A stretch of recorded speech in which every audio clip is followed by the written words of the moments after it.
I like the Globe too, but we have to take care of our people. We have to.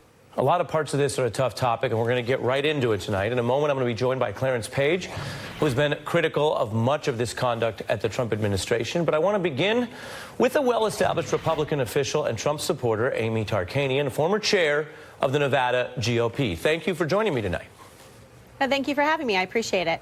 Isn't this the wrong time for anyone affiliated with Donald Trump, fan, supporter, cabinet member, the president himself, to be denigrating a news organization that was the target of this bombing? Well, I don't think there's ever a right time.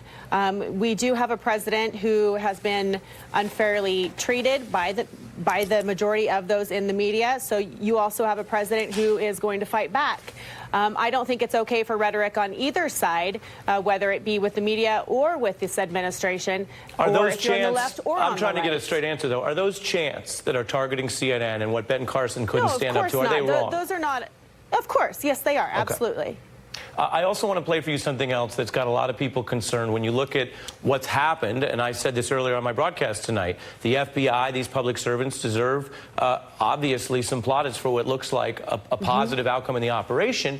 And yet, at this very rally, I'm going to show you new reporting to get your response. NBC News talking to some Trump supporters who don't believe what the Trump administration's own officials are saying about this suspect. Take a look. Barack Obama probably sent his to himself, and Hillary Clinton probably sent hers to herself. So you don't think this guy actually sent these bombs to these officials? No, probably not. Why? They probably had it done. They may have paid him to do it. That's out there. That's being mainlined.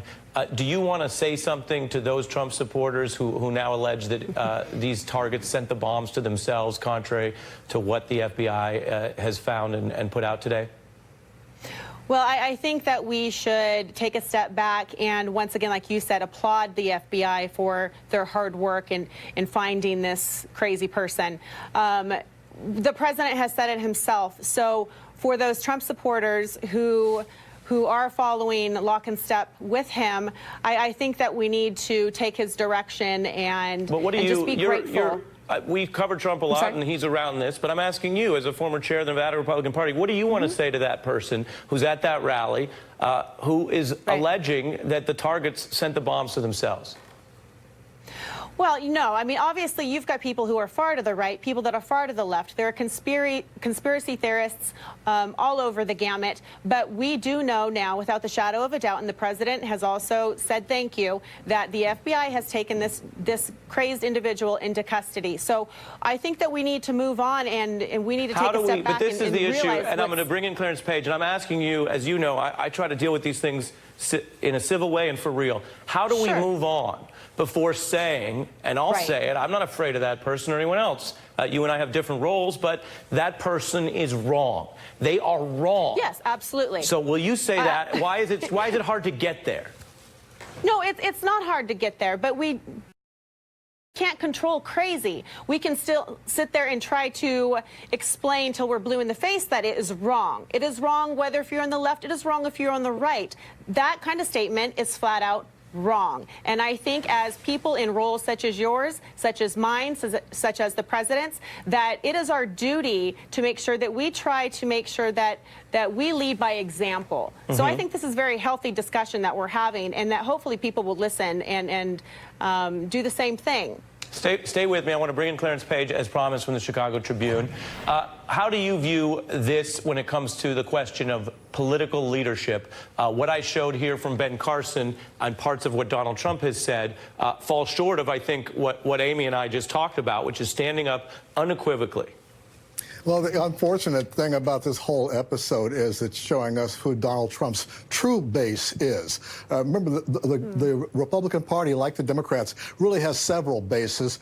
Trump, from the very beginning, has appealed to the basest of the base, I would say, those who are so distrusting of the system and so resentful of it that, in many cases, they hadn't voted in years, if at all. He brought them out. He really increased the vote output, the turnout among Republicans. And the problem these days is that among reasonable, sane Republican incumbents, it's hard for them to even criticize Donald Trump without risking their own political futures.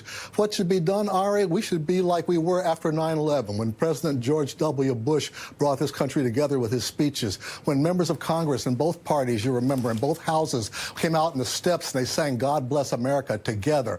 I really have my doubts that we could get members of both parties to come together on the steps this weekend to sing God Bless America, because there's so much tension around this upcoming midterm. And I'm afraid that this fellow whom the FBI has caught, and by the way, as I hear President Trump bash the FBI one day as part of a deep state conspiracy and then praise them when they're doing the job that they do so well.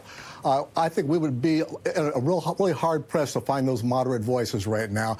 I can't remember an election in my lifetime that I've been more eager to see just get over with. Amy, briefly, we're out of time, but I want to give you a final thought. Sure. Well, what the other gentleman just said is unfortunate, the fact that he doesn't believe that we can come together this weekend. But I think that I think he's if saying people that's the such as climate himself, that he thinks Donald Trump has set. Yes. Oh, yes, absolutely. But I think that if we can go out there, people such as himself, myself, and you, Ari, and try to change the narrative and say, hey, look, we are excited about moving this nation forward together. Let's see how we can work together. Let's sit there and we can stand for what we believe in, but we don't need to throw punches and we don't need to use foul language. And to the extent there's overlap with any of that across the different guests we've had tonight, we welcome it. And it is a hard conversation for some reason at this point in history.